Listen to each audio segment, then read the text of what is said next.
Coucou, aujourd'hui je vais te raconter l'histoire de la fille qui était perfectionniste.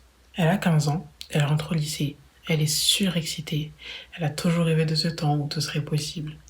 Les cours de seconde commencent, tout comme sa nouvelle vie. Récemment, elle a appris à se prioriser. Et pour la première fois en 15 ans d'existence, elle avait des envies, des aspirations qui n'a concerné que elle. Elle commençait à avoir son futur clairement, des idées d'études, des projets plus personnels, peut-être même des voyages avec sa meilleure amie au Japon.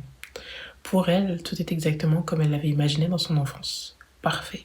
Vous voyez le film 16 ans un peu là, avec débit, je sais pas quoi. Pour elle, c'était ça, le début d'une nouvelle vie. Tous les matins et tous les soirs, elle avait un long trajet pour aller au lycée. Un jour, en ouvrant Spotify pour démarrer sa playlist habituelle, elle vit qu'une de ses créatrices de contenu préférées, Lena Mafouf, aka Lena Situation, avait commencé un podcast Canapé 6 places. Elle n'en avait jamais écouté, elle ne savait même pas vraiment ce que c'était, mais elle a tout de suite adoré. Tout de suite. Elle s'est mise à écouter des podcasts dans le bus, puis elle se levait un petit peu plus tôt pour pouvoir marcher, pour pouvoir écouter des podcasts pendant plus longtemps. Elle a quand même changé 20 minutes de bus tous les matins à 50 minutes de marche. Mais elle aimait bien, ça faisait un peu d'activité sportive. Et puis ensuite, elle a commencé à en écouter chez elle, pendant qu'elle rangeait sa chambre, pendant qu'elle faisait à manger, pendant qu'elle faisait rien. C'était devenu sa nouvelle passion. Elle découvrait un peu par hasard que tout le monde pouvait commencer un podcast. Pour elle, c'était un peu comme la télé en fait. Il fallait de l'argent, des équipements de luxe, une équipe. Mais non.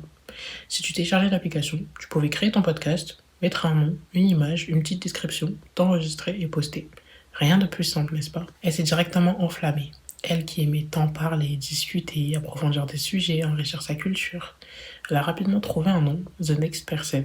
Parce que selon elle, en écoutant son podcast, les gens allaient se changer, devenir une nouvelle personne. Elle était très ambitieuse. Elle alla créer une image rapidement sur Canva, écrire une description à la fois percutante, drôle et directe, avec une promesse, vous n'en sortirez pas indemne. Très, très ambitieuse. Après avoir effectué tout ceci en une simple heure, elle se mit à réfléchir de quoi son premier épisode de podcast allait bien pouvoir parler. De l'amitié, de la discipline, de la confiance en soi. C'était dur. Elle ne savait pas trop quoi faire et après beaucoup de réflexion, elle mit son podcast de côté pour la journée. Elle saurait bien quoi faire demain, non? Mais son doute n'a pas duré 24 heures. Quand elle créa son compte, on est en octobre 2023. Quand elle posta le premier épisode de son podcast, on est en mai 2024. Si tu comptes bien, ça fait à peu près 8 mois.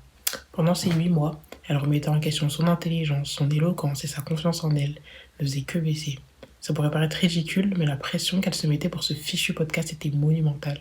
Sa voix n'était pas assez bien, ses sujets pas assez précis, pas assez marquants, son vocabulaire trop restreint, son matériel trop cheap. En fait, il n'y a rien qui allait. Elle écrivait des dizaines de scripts bien détaillés, puis elle se dit que des notes seraient mieux. Puis elle se dit que parler sans support la rendrait plus naturelle.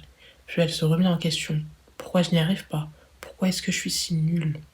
Une simple passion, un hobby, avait réussi à ébranler sa confiance en elle. 8 mois, c'est le temps pour une femme d'avoir un bébé prématuré. Elle passe littéralement d'une simple femme qui vit sa vie à une mère qui doit s'occuper d'un être vivant.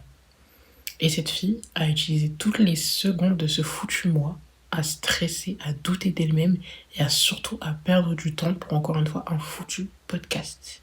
Crazy. Toute cette frustration accumulée aurait pu entraîner des événements beaucoup plus graves de ce qui est réellement arrivé.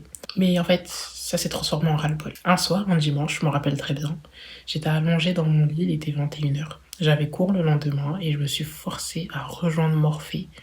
Mais impossible. Encore ce satané, fichu, purée de podcast. J'en avais vraiment marre. Et puis, je me suis remise à penser à l'excitation que j'avais quand j'ai appris que je pouvais faire mon podcast. Quand j'ai choisi ce nom et quand je me suis dit, est-ce que je vais vraiment mettre ça comme description? Et je l'ai fait quand même parce que je fais ce que je veux, n'est-ce pas? Je me suis rappelé quel était mon but à travers ce podcast. Transmettre tout ce que j'apprenais parce que selon moi, ça pourrait aider plein de gens. Aider, finalement. Mon but, c'était pas d'être parfaite. C'était pas d'avoir le meilleur podcast du monde. Mon simple but, c'était d'aider les gens à travers ce que j'ai, à travers ce que j'apprends. Instruire les autres sur ce dont je m'instruis. Enrichir ma culture et enrichir celle des autres. Et mon énergie, toute cette excitation est revenue. J'ai attrapé mon téléphone et malgré le fait que j'avais aucun script, que je doutais toujours de moi et de ce que j'allais dire, que ma famille faisait du bruit dans le salon juste à côté et que surtout je devrais être en train de dormir, j'ai parlé. J'ai libéré toute ma frustration, tous mes doutes et ma fatigue mentale en 15 minutes de podcast. J'ai nommé cet épisode et je sais plus comment, désolé. Et je l'ai posté. J'ai bégayé, on entendait ma sœur rigoler en fond et parfois le son grésiller. Mais je l'ai fait, enfin. Et tout ce que j'avais sur les épaules depuis tout ce temps est tombé. La dernière phrase de cet épisode était « Je vous retrouve dimanche prochain à 18h, bisous ». Et elle m'a permis d'officiellement démarrer l'aventure de mon podcast The Next Person. De mai à septembre 2024, je postais quasiment tous les dimanches. Alors est-ce que ça veut dire que je n'avais plus peur ? Non, évidemment. Les doutes que j'avais étaient toujours là. J'ai simplement décidé d'arrêter de les écouter.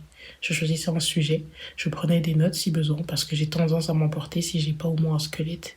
Et j'enregistrais, je faisais du montage rapide et je postais. Parfois en retard, parfois pas du tout. Souvent avec une qualité nulle, mais je le faisais. C'est donc pas une fabuleuse histoire qui parle d'une fille déboussolée au plus successful des podcasts au monde, comme on le voudrait dans un film hollywoodien.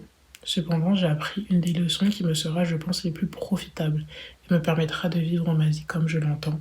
La perfection n'existe pas. Grâce à ce fameux dimanche de mai, quand j'ai eu envie de commencer la peinture, j'ai commencé immédiatement.